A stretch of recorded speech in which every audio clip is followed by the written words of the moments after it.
Chapter 16. Midnight. Jenny's body tensed beside him. Morgan blinked awake, instinct already kicking in as he turned toward her. Her breath hitched, shallow, ragged. Her eyes were open, staring past him into the dark. Silent tears streamed down her cheeks, soaking into the pillowcase. She didn't move, didn't blink. Just trembled, like a small, frightened child lost in a nightmare with no way out. Morgan reached for her gently, careful not to startle her. He'd learned his lesson. "Jenny," he whispered, barely a breath against her ear. She didn't respond.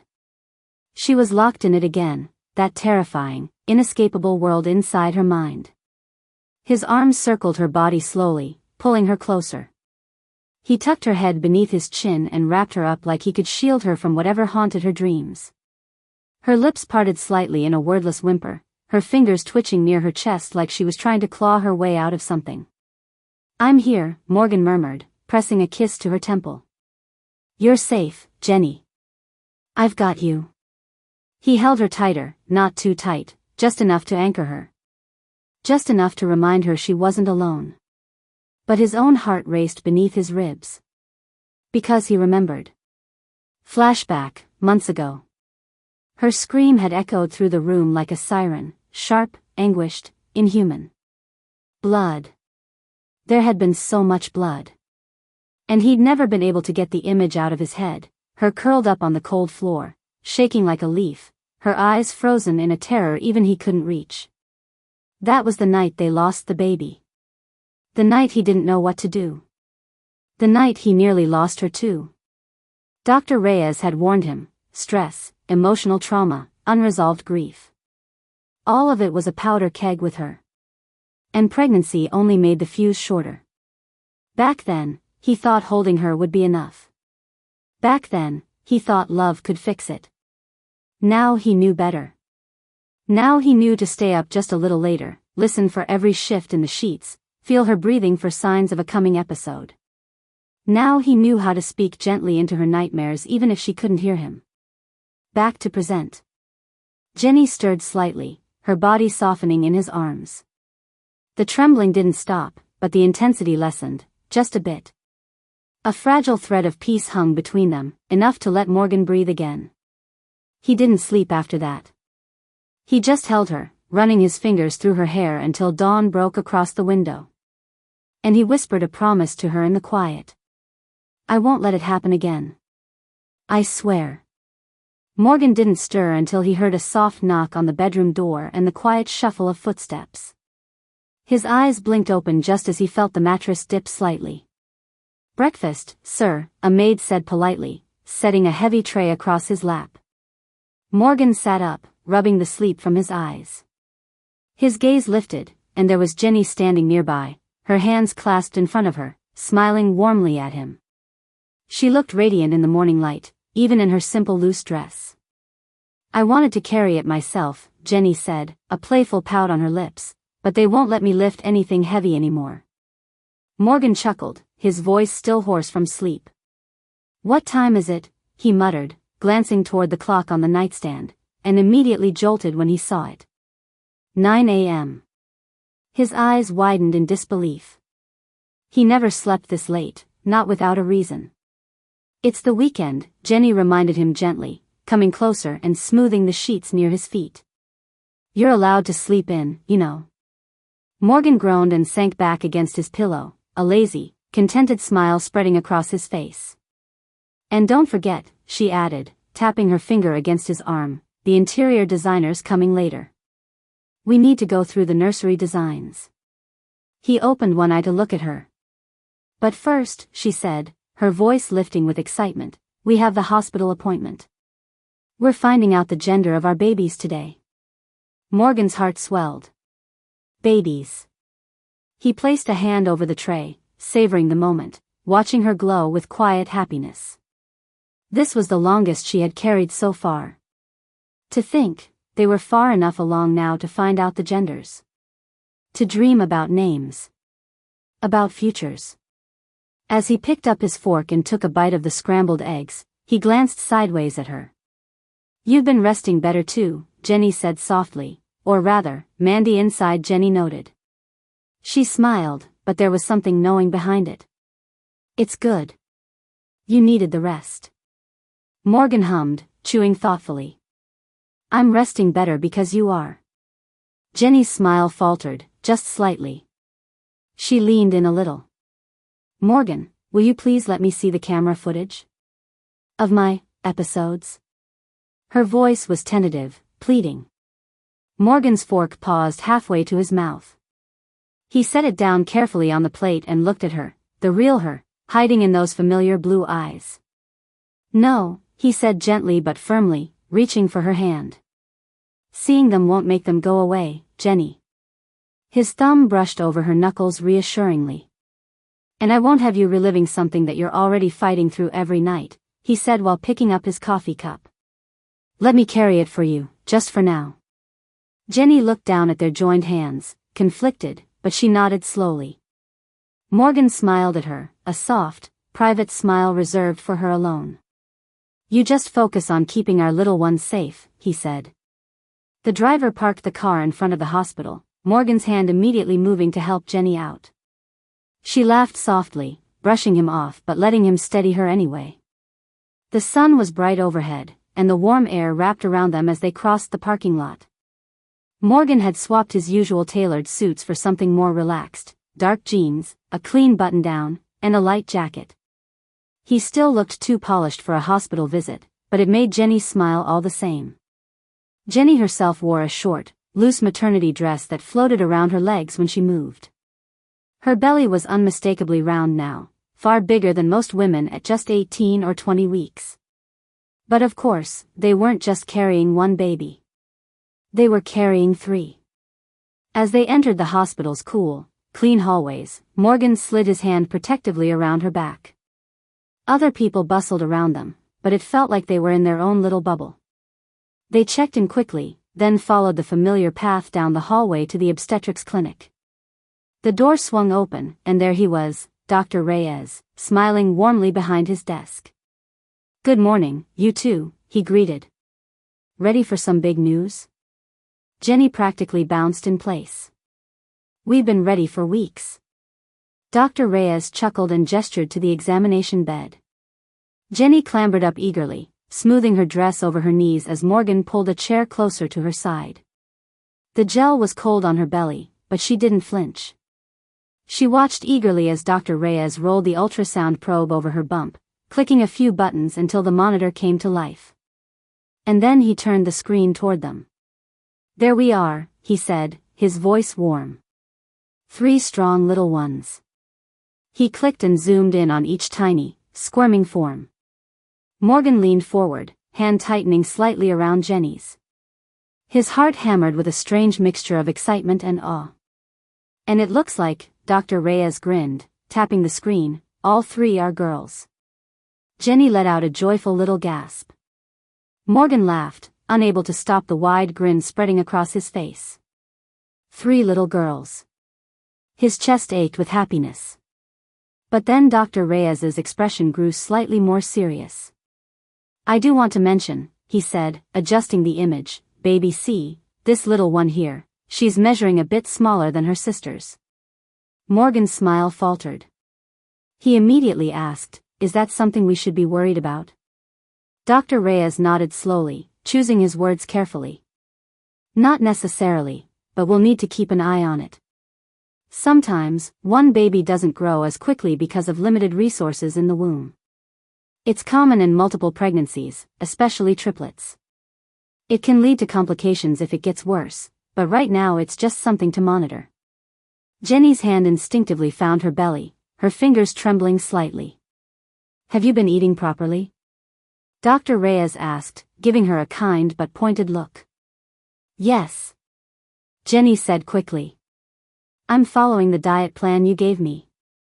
Lots of protein, iron, greens, and I've been craving weird stuff too, like spinach and steak and sometimes peanut butter and eggs. Morgan squeezed her hand, proud of her. Dr. Reyes smiled, clearly reassured, but he wasn't finished. You're doing a good job, he said. You've gained a healthy amount of weight, and that's what we want. But baby C still needs a little extra help. He scribbled something on his notepad and tore off the paper. I'm prescribing some additional vitamin supplements for you, he said, handing the prescription to Morgan. And make sure you're drinking a lot of milk, real milk. Cow's milk or goat's milk. Not coconut, soy, or almond. You and the babies need the calcium and protein right now more than anything else. Jenny nodded seriously, pressing her free hand protectively over her belly. Morgan tucked the prescription into his jacket pocket, already mentally planning a grocery run. Dr. Reyes clicked through the images a few more times, taking careful measurements and saving them into Jenny's file. His voice softened as he spoke again. You're doing everything you can, Jenny. Just keep it up, all right? You're growing 3 miracles in there. Jenny smiled, her eyes glistening slightly with happy tears. Morgan leaned down and kissed her forehead, whispering against her skin, You're amazing, you know that? She laughed softly, feeling her heart bloom at the warmth of it all. After leaving the hospital with 3 ultrasound pictures carefully tucked into her handbag, Jenny insisted they make a quick stop at the mall, just to look at some baby necessities. Morgan wasn't about to argue, not when she was smiling like that. They strolled into the brightly lit baby store, arm in arm. Soft lullabies played over the speakers, and every aisle seemed to overflow with tiny outfits, blankets, cribs, and toys. It was a wonderland. At first, Morgan was practical, steering their cart toward essentials, bottles, diapers, swaddle blankets. But Jenny's excitement was impossible to resist. Ooh, look at these shoes. Jenny gasped, darting toward a display. She picked up a tiny pair of white ballet flats, beaming as she cradled them in her hand like they were made of spun sugar. They're so small. Morgan chuckled, coming up behind her. You know they won't be able to walk for a while, right? Jenny just giggled and placed them carefully in the cart anyway. Her eyes lit up even more when she spotted something down another aisle, a stunning white crib that doubled as a cradle, draped in soft white fabric and topped with a delicate canopy that looked straight out of a fairy tale. It's perfect, she whispered, reaching out to touch the lace trim. Morgan smiled, watching her. It was beautiful, and it suited her. It was fit for 3 tiny princesses, just like their daughters would be. As Jenny admired the crib, Morgan found himself wondering aloud, do you think they make strollers with 3 seats? Jenny turned to him with a bright laugh. They do. I saw it online. It's basically a long train of baby seats. Morgan laughed at the image, but inside he was already planning which model would be the safest and most comfortable. Jenny leaned into him, thoughtful. I was also thinking, she said, tapping her chin, we should color code the babies, you know, to tell them apart. Morgan raised an eyebrow. Color code? Yeah. Like pink, blue, and yellow. Each one gets her own color theme, socks, hats, little onesies. Morgan grinned. That's actually really smart. Jenny wandered further down the aisle, looking for something, anything, that could help them keep track of which baby was which. Her eyes darted around before settling on a tiny rack of baby ID bracelets. Her face lit up for a moment before falling again. She sighed, picking one up and setting it down gently. I guess newborns can't really wear jewelry, she said, almost apologetically. Their skin's too delicate. Morgan came up behind her and wrapped his arms around her shoulders, resting his chin lightly against the top of her head. We'll figure it out, he murmured. Maybe after they're a few months old. Or we can get something special made for when they're older. He squeezed her gently.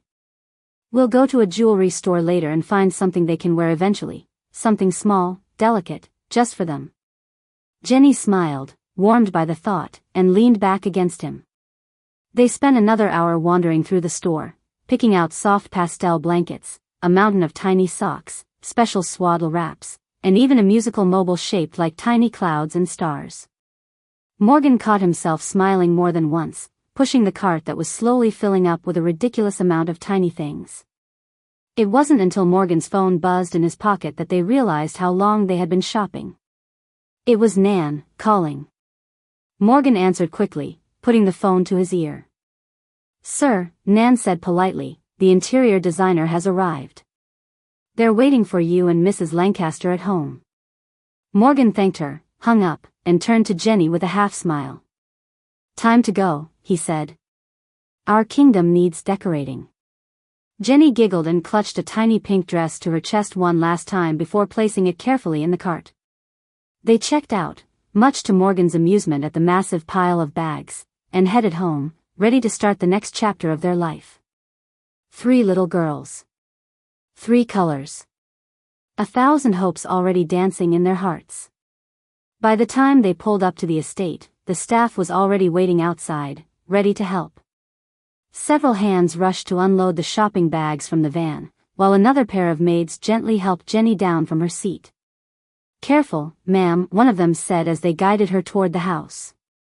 Inside, the cool air of the manor wrapped around them like a relief after the warmth outside. In the living room, the interior designer stood up the moment they entered, smoothing down her clipboard against her skirt. Her eyes widened slightly at the sight of Jenny's rounded belly. "Oh my, how far along are you?" she asked, blinking in surprise. Jenny let out a light laugh as she settled onto the sofa across from her, a small group of staff fussing around her with pillows. "Just 18 weeks, Jenny said, her eyes twinkling. "But I'm carrying triplets, so I look a lot bigger." The interior designer laughed, her posture relaxing as she congratulated them warmly. "Triplets. That's amazing, and you look absolutely radiant." Morgan sat down beside Jenny, draping his arm around the back of the sofa. The interior designer glanced at the shopping bags the maids were still bringing inside and smiled. "Looks like you've already started your preparations." Morgan chuckled. "We couldn't help ourselves. We just found out today that we're having 3 girls." The woman's smile grew even wider. "Ah, so it's going to be a princess theme, then?" Jenny nodded eagerly. "I was thinking pastel colors, pink, blue, yellow, maybe some white. Light and dreamy." "I love it," the interior designer said, jotting something down on her clipboard. "Pastels would keep it bright but not overwhelming." She stood and asked politely, "May I see the room you're planning to turn into the nursery?" "Of course," Morgan said, immediately rising to his feet and offering his hand to help Jenny up. Jenny accepted gratefully, her swollen belly making it a little tricky to stand without support. Together, they made their way upstairs, the designer following a few steps behind, taking in the elegant woodwork and large windows lining the hall. Morgan opened the door to what would soon become the nursery.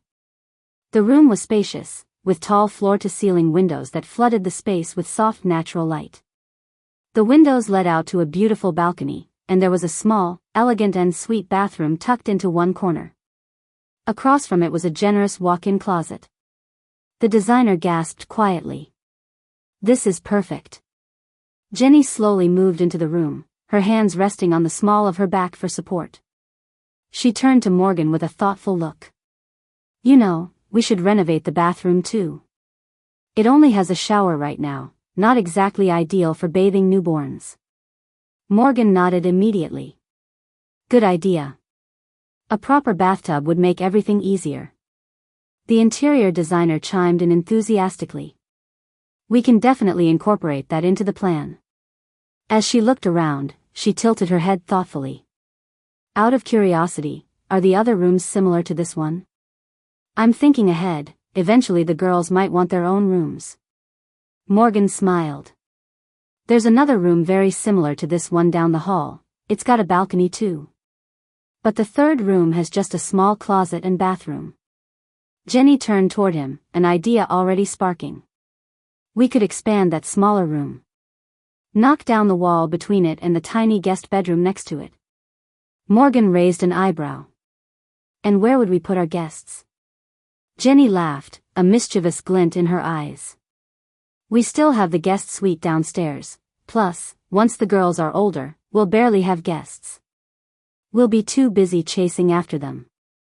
Morgan chuckled but nodded, already imagining the busy, lively future she was describing. Jenny's excitement only grew. "I've also been thinking, we should build a small playhouse in the garden. And a greenhouse." Maybe even a pond area, and definitely a swimming pool. Morgan blinked at her rapid list of plans, laughing.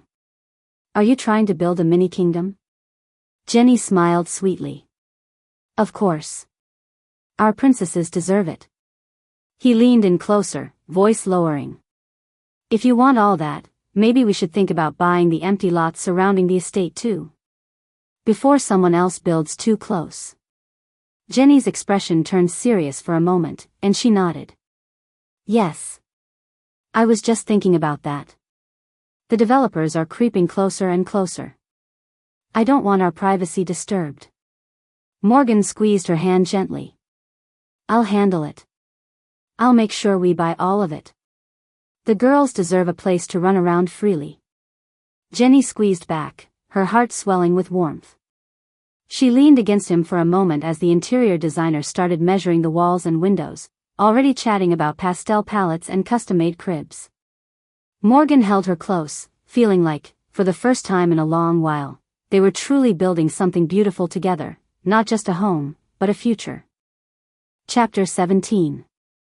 A few weeks after the exciting ultrasound, the Lancaster estate was a full construction zone. The entire second floor of the mansion was undergoing heavy renovation. Contractors buzzed about everywhere, ripping out old wiring, adding fresh insulation, installing soundproofing panels, and making sure the home was fully up to code for the growing family. The nursery bathroom was being remodeled with a deep soaking tub, and the 2 small guest bedrooms were knocked down into one large, airy room. For now, Morgan and Jenny had moved into the downstairs guest bedroom. Morgan didn't mind one bit. It was easier for Jenny, no more struggling up and down the grand staircase with her big belly. It also made keeping an eye on her much simpler. Despite the chaos inside, the Lancaster estate still looked beautiful from the outside, especially the garden, where Jenny's roses were stubbornly blooming late into the fall. One bright Saturday afternoon, the James family surprised them with an impromptu baby shower in the garden. Jenny, wearing a flowy maternity dress that barely contained her belly, laughed in shock when she saw the tables decorated with pastel balloons and the white marquee tent set up between the rose bushes. Morgan just smiled knowingly, having been tipped off ahead of time. Her cousins Lorenzo and Mia gawked the moment they saw her. You're huge.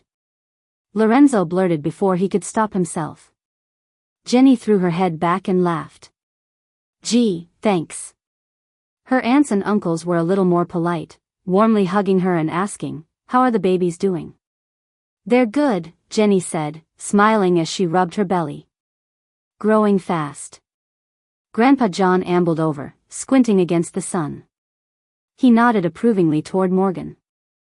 I heard you bought all the land around here, he said. Jenny nodded, amused. Yup. Just the thought of construction happening too close to us gave me a headache. Her Aunt Vivian chuckled. You know, you could have just bought a villa somewhere else. Jenny shook her head firmly. No way.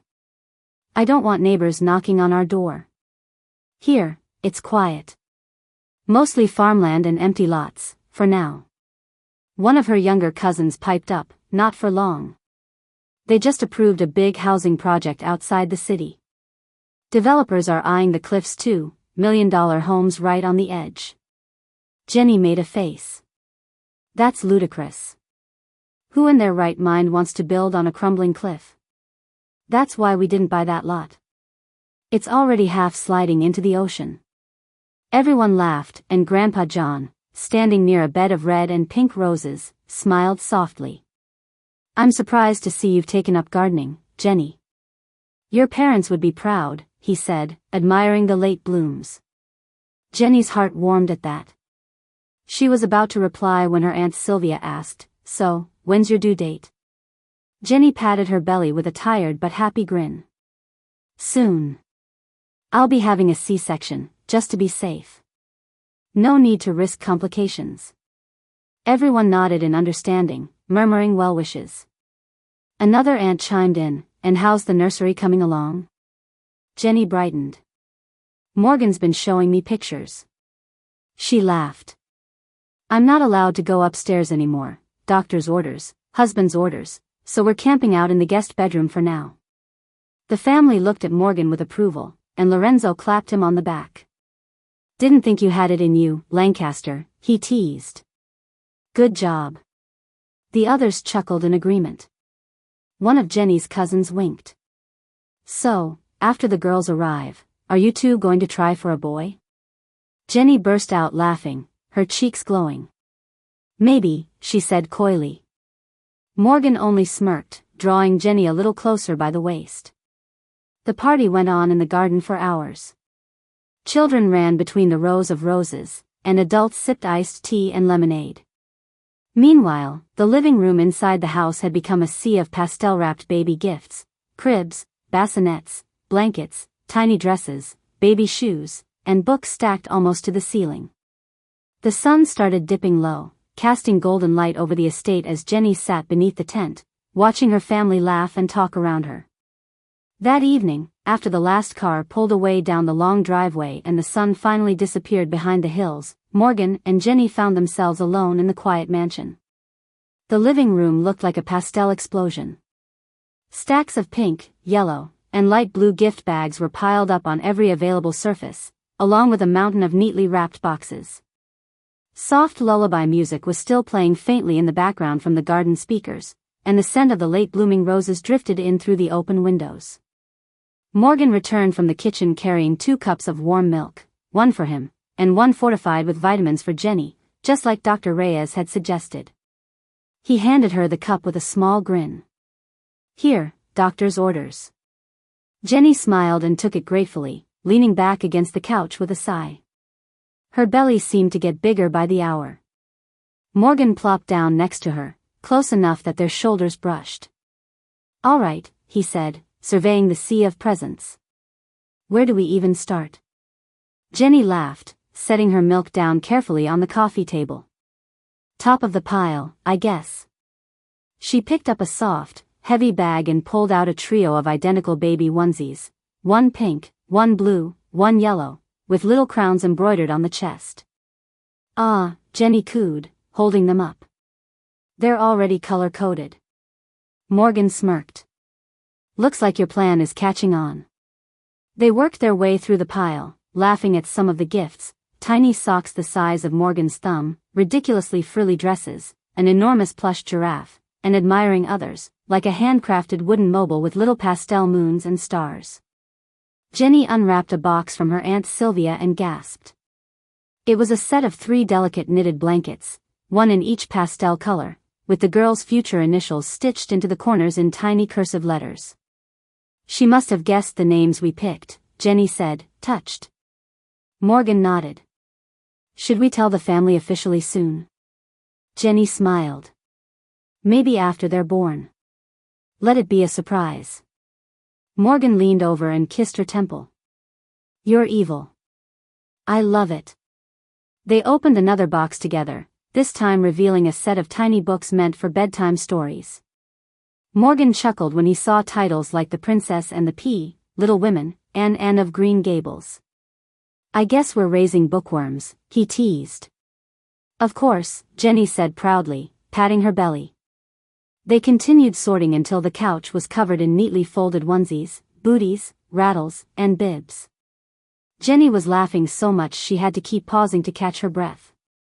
At one point, she opened a small box and found a delicate gold locket, a gift from Grandpa John. Inside were tiny frames waiting for pictures of the triplets. Jenny's eyes welled up. "They're going to be so spoiled." Morgan chuckled, gently pulling her closer. "They already are." She rested her head on his shoulder, her body finally giving into exhaustion, and together they sat there for a while, just soaking it all in: the gifts, the quiet, the promise of a future about to bloom. Morgan stroked her hair, feeling the weight of the moment settle deep into his chest. This was their life now. Chaos. Laughter. Family. And soon, 3 little girls who would turn their world upside down. And he couldn't wait. It was late afternoon when Morgan finally gave in. Jenny, bundled into a soft maternity sweater and leggings, clutched his arm with an excited, almost pleading look. The crisp chill of nearing winter had already settled into the air, and the sunlight filtering through the windows had that soft, golden tint of autumn's end. "Please, Morgan," she whispered, her voice thick with excitement. "I just want to see it before the girls come." Morgan exhaled slowly, pretending to be more reluctant than he really was. In truth, he wanted her to see it too. It wasn't just a nursery anymore, it was a love letter to the little family they were building together. He nodded, looping his arm carefully around her. "All right. But you're not taking a single step without me." Jenny smiled brightly, blinking back the sudden sting of tears. Together, they made their way slowly upstairs, Morgan supporting her closely with every step. When they finally reached the second floor, Morgan reached ahead and opened the door to the nursery with a gentle push. Jenny gasped. The room was bathed in the soft, slanted light of the late afternoon, casting a cozy glow on the newly finished walls. Against 3 different walls, 3 white cribs stood proudly, each adorned with a delicate white canopy, the fabric fluttering slightly from the cool draft near the windows. Every crib was perfectly coordinated with pastel bedding, pink for Gem, blue for Jewel, and yellow for Crystal. Above each crib, their names were painted in elegant cursive lettering: Gem, Jewel, and Crystal, each letter outlined with a soft shimmer, almost like the winter frost beginning to kiss the grounds outside.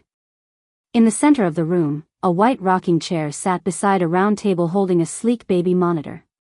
Light, gauzy curtains framed the floor-to-ceiling windows that led to the balcony, now looking out over a garden just beginning to lose the last of its rose blooms to the coming cold. Jenny covered her mouth with both hands, the tears coming faster than she could stop them. Morgan just smiled, his arm tight around her shoulders. Still crying softly, Jenny waddled carefully over to the adjoining bathroom. Her breath hitched again when she saw the transformation. The old glass shower was gone, replaced by a massive, luxurious porcelain soaking tub. A detachable shower head gleamed beside the elegant stainless steel faucet. The sink had been extended to create a built-in changing station, with plenty of storage underneath for supplies. Neatly folded on the towel rack were fluffy white towels, each embroidered with tiny pastel letters, G, J, and C. Jenny sniffled, wiping her eyes as she moved to the walk-in closet. She opened the double doors to find rows of tiny baby shoes lined up like little soldiers, soft and delicate, each one a different pastel shade. Above the shoes, dainty dresses in pink, blue, and yellow were hung carefully side by side. Inside the drawers were all the newborn essentials: diapers, wipes, soft swaddling blankets, and more little hats and mittens than she could count. Jenny let out a shaky laugh through her tears. "It's perfect, Morgan. It's more than I ever dreamed." Morgan pulled her into his arms carefully, mindful of her swollen belly. "You deserve perfect," he whispered into her hair. "All 3 of you do." Jenny rested her forehead against his chest, breathing in the familiar, calming scent of him as she cried tears of pure joy. Their girls weren't even born yet, and already, they were surrounded by so much love. Morgan kissed the top of her head and whispered, "We're ready for them, Jenny. I promise you, we're ready." And for the first time in a long while, Jenny felt it too, a deep, unshakable certainty that everything was going to be okay. The automatic doors slid open with a soft hiss as Morgan and Jenny entered the hospital. The air inside smelled sharply of antiseptic and something faintly metallic. Jenny's hands instinctively found Morgan's arm, squeezing tightly. Her belly was huge now, and she moved slowly, every step a little heavier than the last. A nurse immediately approached, offering a warm smile before grabbing a wheelchair. "Mrs. Lancaster?" she asked. Jenny nodded, grateful as she eased down into the seat. Morgan kissed her forehead and stayed close by, his hand never leaving her shoulder. Across the lobby, a familiar figure froze mid-step. Celine. Her eyes locked onto the scene, Jenny, heavily pregnant, being fussed over by nurses and adored by Morgan. Celine's fists clenched so tightly that her nails dug into her palms. She stared for one terrible second longer before she spun on her heel and stormed out of the hospital. Celine was already sitting in her car, but when she saw Celine storm out and slam the door behind her, she gripped the steering wheel until her knuckles went white. "Jenny, you bitch," Celine thought bitterly. "How dare you get to live a life of security and happiness while I'm suffering like this?" With a growl of frustration, she slammed her foot on the gas, the tires screeching as she tore out of the parking lot and disappeared down the road. Meanwhile, back inside, Morgan held Jenny's hand as they finished checking in. Soon after, the staff began preparations. Jenny was dressed in a hospital gown, her hair tucked into a cap, and then 4 was started. Morgan, clad in sterile scrubs and a surgical cap, stayed by her side every second. When it was finally time, they wheeled Jenny into the operating room. Morgan's heart was hammering in his chest, but he forced himself to stay calm for her. He pulled out his phone as the nurses had suggested. They'd given him permission to record the birth. The bright lights of the OR shone down as Dr. Reyes smiled reassuringly at Jenny. "All right, we're ready. Let's meet your daughters." The surgery began quickly, and before long, the cries of the first baby filled the room. Time of birth, 3:14 p.m., Dr. Reyes announced. Weight, 5 pounds, 7 ounces. Morgan swallowed hard as he caught sight of his daughter, tiny, perfect, and screaming at the top of her lungs. Just minutes later, the second baby came into the world. Time of birth, 3:16 p.m., Dr. Reyes said. Weight, 5 pounds, 2 ounces. Morgan's heart soared. Both girls were healthy and strong. Then came the third. The room grew noticeably tenser as Dr. Reyes worked carefully. The final baby was much smaller, almost delicate compared to her sisters. Time of birth, 3:18 p.m., Dr. Reyes said, his voice a little more serious. Weight, 3 pounds, 12 ounces. Morgan immediately noticed the difference. Even cleaned up and swaddled, the third baby, Gem, seemed so fragile.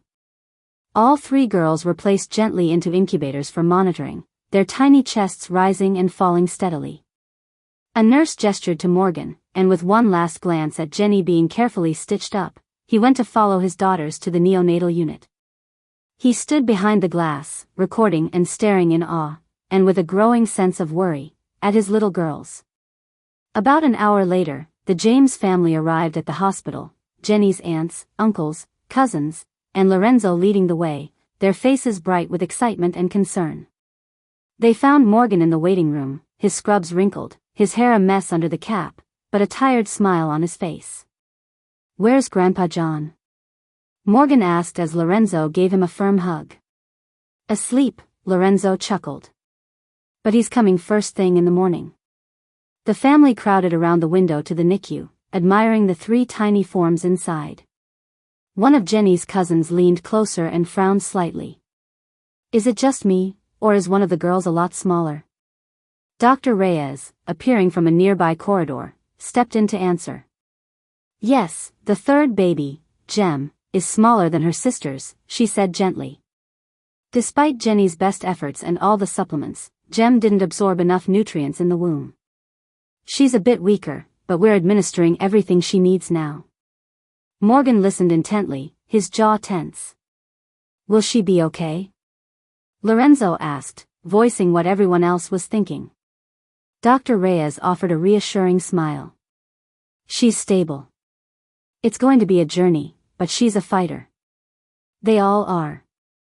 Overall, the surgery went very well. Jenny is awake and resting. "You can go see her now." Relief flooded through Morgan. He gave the babies one last look through the glass, his heart especially lingering on tiny Gem, before he turned and practically jogged toward Jenny's room.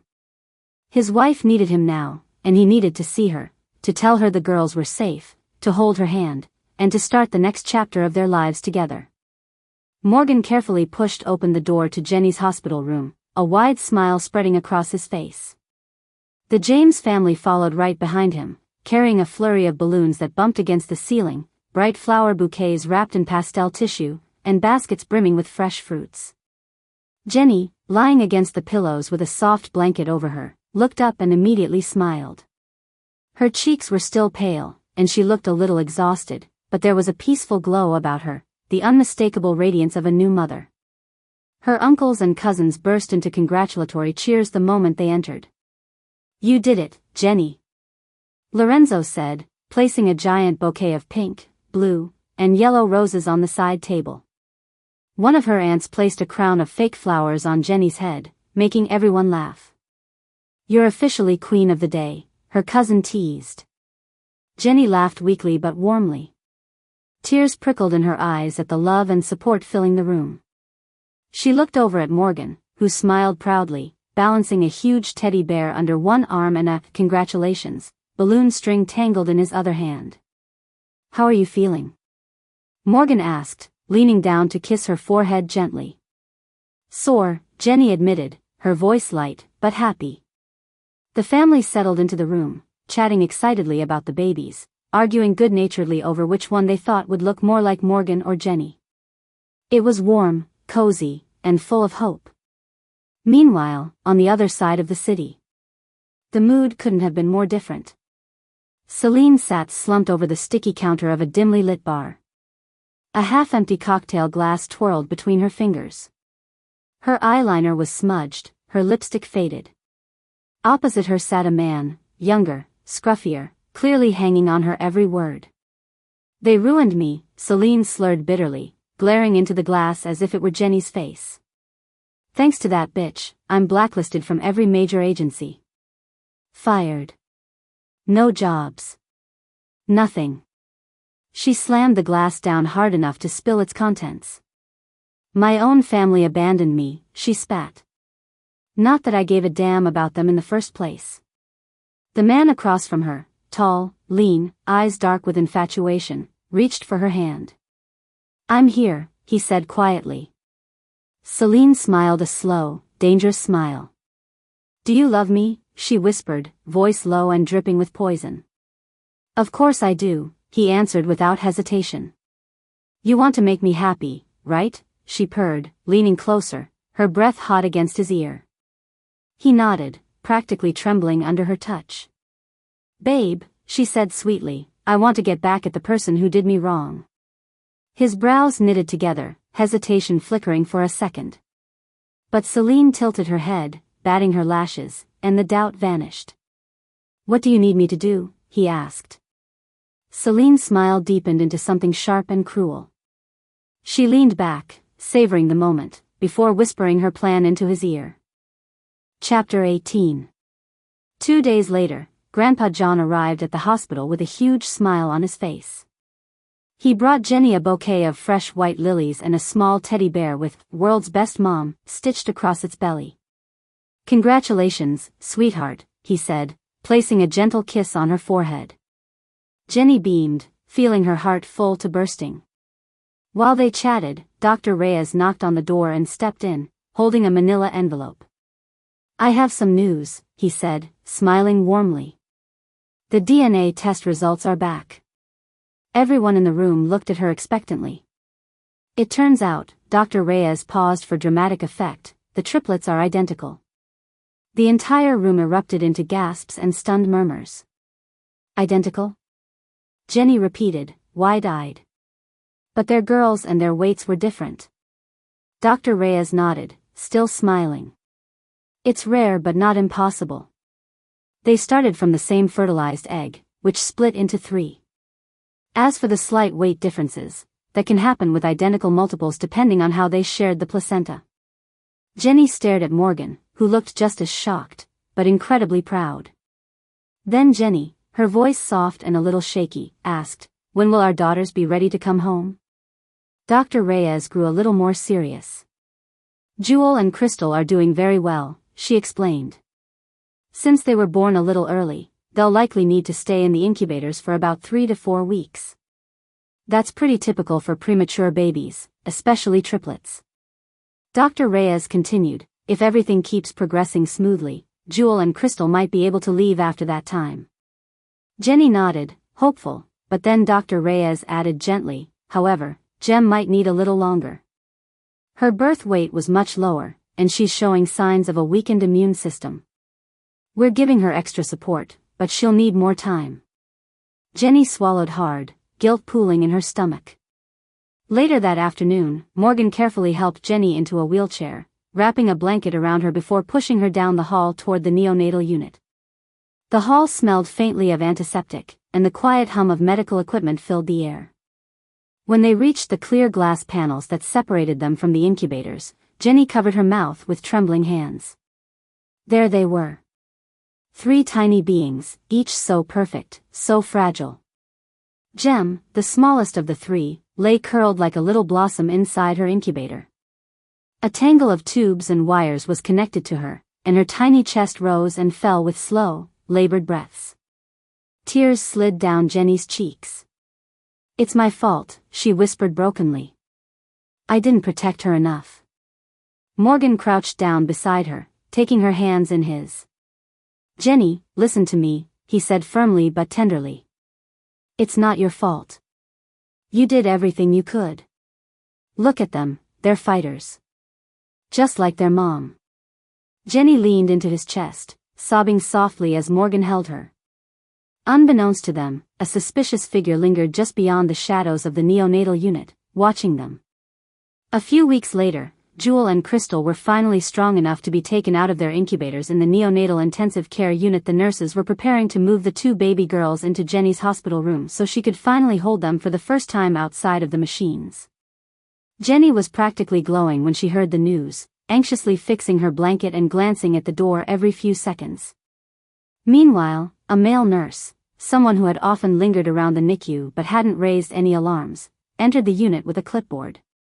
He spoke to one of the new staff members, claiming he had orders to transport the babies. Without questioning, he gently lifted Jewel and Crystal from their warmers and wheeled them away in a bassinet. Not long after, Morgan arrived at the hospital, practically running through the halls with excitement. A nurse smiled when she saw him. "Mr. Lancaster, congratulations. Your daughters were just taken out of the incubators and brought to your wife's room," she said cheerfully.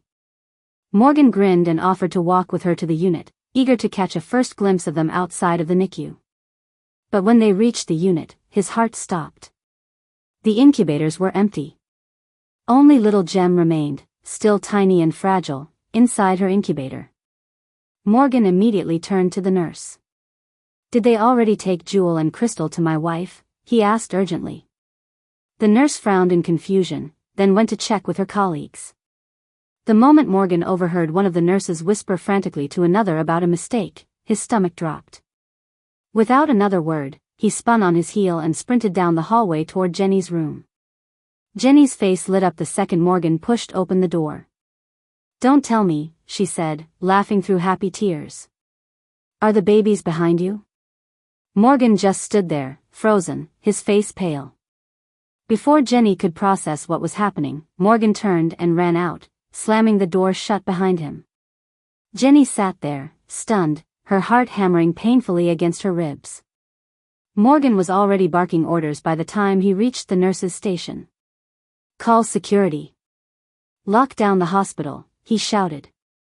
The nurse he had spoken to earlier tried to calm him, but another nurse intervened, her face serious. "Security has been notified, Mr. Lancaster," she said quickly. "They're already reviewing the security cameras." Morgan didn't wait, he stormed toward the security office himself, forcing them to pull up the footage. On the screen, they saw it, a nurse in scrubs who had been hanging around the NICU more often than usual. He waited until the real nurses turned their backs, then swiftly wheeled Jewel and Crystal away, blending in perfectly with the hospital traffic. Morgan's fists clenched. His daughters had been kidnapped. The police were immediately mobilized, issuing an emergency alert and beginning a sweep of the hospital grounds and surrounding areas. Morgan, chest heaving with panic, returned to Jenny's room where her aunts, uncles, cousins, and Lorenzo were gathered, chatting excitedly and waiting for the babies. He stood silently at the door for a moment, gathering his strength, then stepped inside. Everyone turned to him expectantly. Jenny's smile faltered when she saw his face. Morgan swallowed hard and said carefully, "Jenny. Jewel and Crystal have been kidnapped." The room fell silent. Jenny stared at him, waiting for the punchline. "What?" she said, voice shaking. Then, her face twisted in anger. "That's a pretty bad joke, Morgan." But he didn't laugh. He didn't say a word. He just stood there, his face broken with helplessness. Jenny's heart dropped. "No," she whispered. Then she screamed, and oh! Her wails shattered the silence in the room. Morgan rushed to her side as she tried to push herself out of bed, her foreline tugging dangerously. "My babies," she shrieked. "Where are my babies?"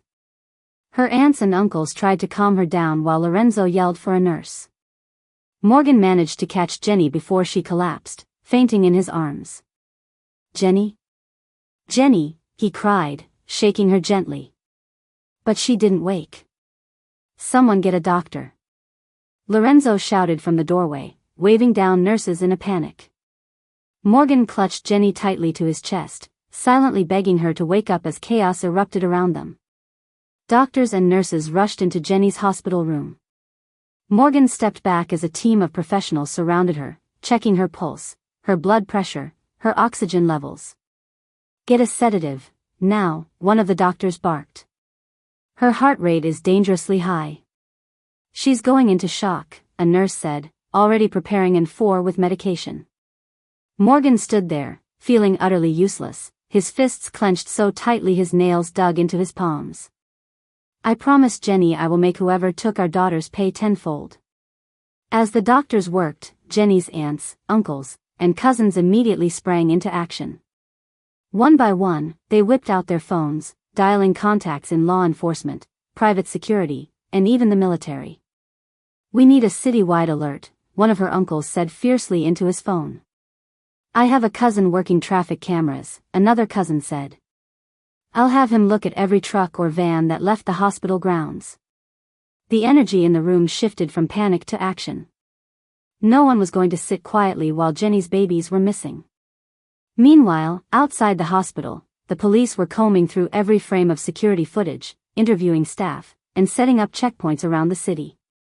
An all-points bulletin had already gone out. Every officer, every patrol car was ordered to be on the lookout for anything suspicious involving infants.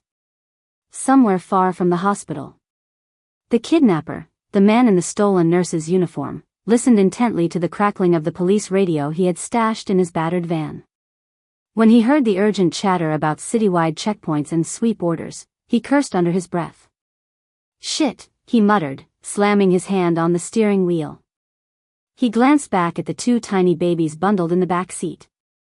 Jewel, wrapped in a soft blue blanket, whimpered softly, while Crystal, in her yellow blanket, lay sleeping peacefully. He wiped the sweat from his forehead, trying to remember the plans Celine had outlined. If things go bad, separate them. Make it harder for the police to track.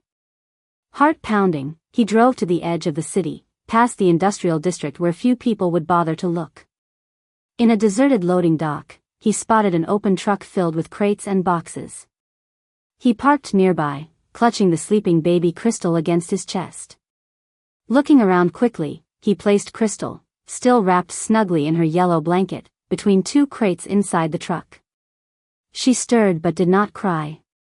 The man pulled the tarp loosely back over the crates, hiding her from sight. "Sorry, little one," he muttered. "Blame your parents."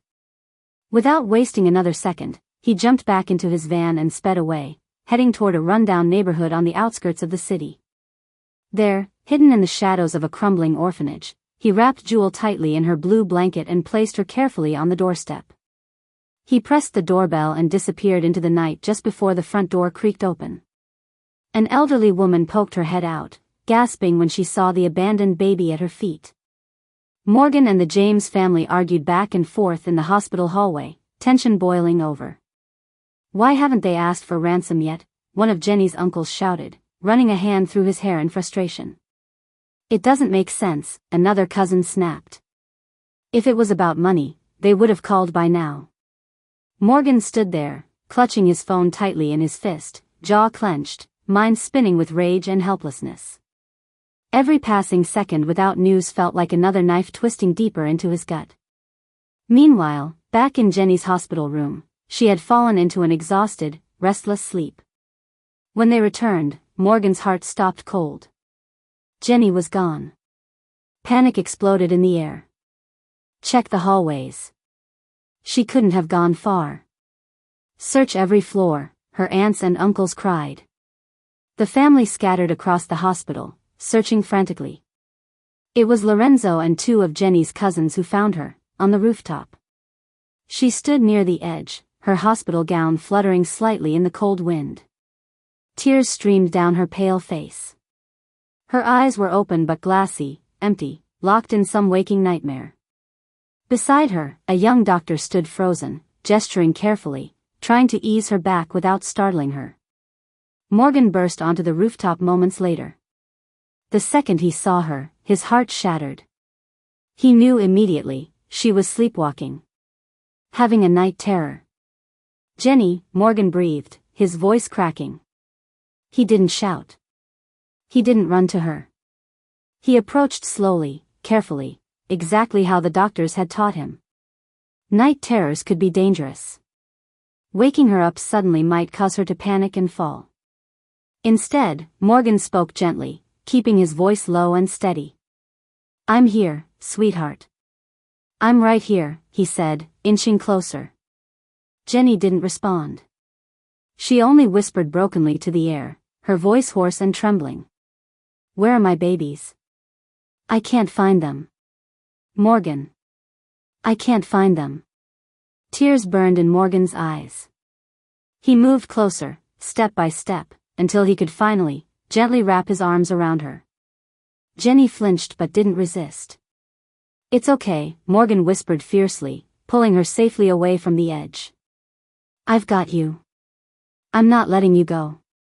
The doctor quickly moved in to help, easing Jenny back into a wheelchair while she remained caught in her dreamlike trance, still sobbing for her lost daughters. Morgan knelt down beside her, pressing her hand to his heart so she could feel his heartbeat, grounding her, even if she wasn't fully awake.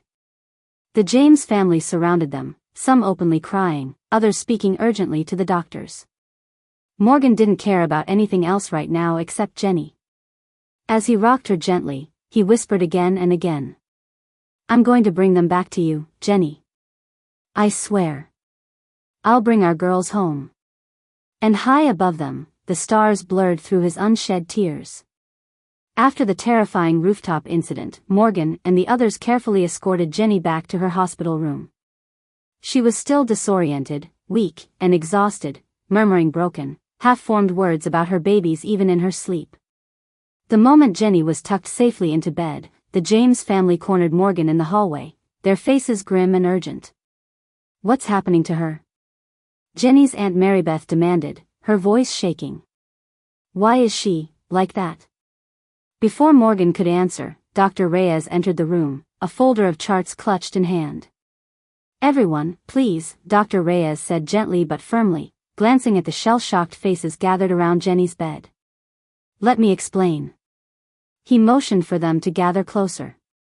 "What Jenny is experiencing," Dr. Reyes said, "is called a night terror. It's different from a nightmare.